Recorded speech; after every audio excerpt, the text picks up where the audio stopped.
Hey Taylor, how you doing? Good, thanks.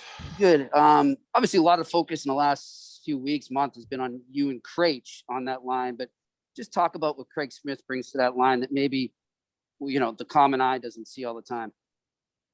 Yeah, I think he tilts the ice with his wall play and his end, his speed through the neutral zone, and the ability to create turnovers in the offensive zone is right away was something that caught my eye when we started playing together. And that's one of my favorite things to do is create offense off of turnovers, off their breakouts, their D to Ds. And then obviously that goal tonight is a classic example of him putting pressure on a guy with his speed and his physicality and then making a play for a goal afterwards. And, probably one of the most well-liked guys I've ever played with, as a teammate, and just really happy for him tonight.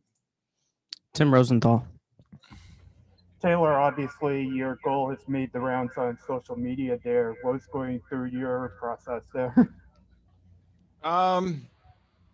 Honestly, I kind of our goalie coach Bob Eston's skated by me at morning skate today and made a comment on a shot I had last game that I probably could have pulled it around him instead of just shooting 5-hole quick.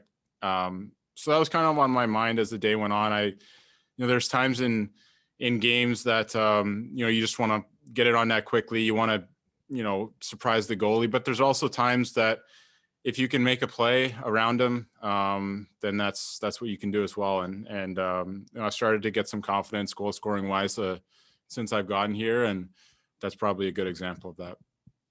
Dan Roach. Taylor, Bruce talks a lot about second efforts. This is a second effort league. How good was it to see that second effort from Craig on the game winner? And how good does it feel to be up now 2-1 in this series? Yeah, like I said in the first question, our line isn't.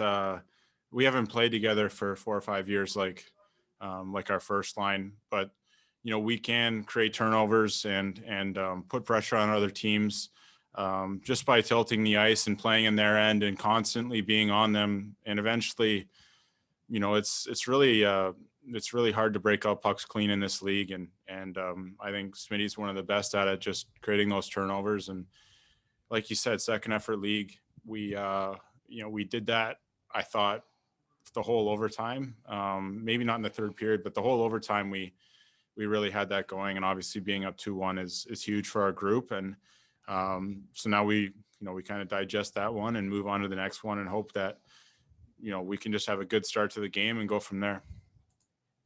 Kevin DuPont. Taylor, touching back on your goal for a second, you get that nice backhand dish from Smith and you're set up there and you don't have these giant defensemen all over you. Is there almost a second there to think, well, this is unusual. I've actually got some space. Yeah, they, they've done a good job defending. You got to give them credit. And I think the playoff, officiating can kind of benefit some of those type of plays, and that's just hockey. So, but yeah, anytime you have time and space against a team like that, you want to do it.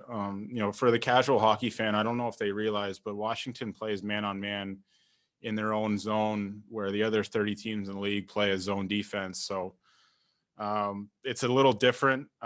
If you can isolate your guy and beat your guy one-on-one, you'll have some time, but obviously that's easier said than done. Thank you, Taylor.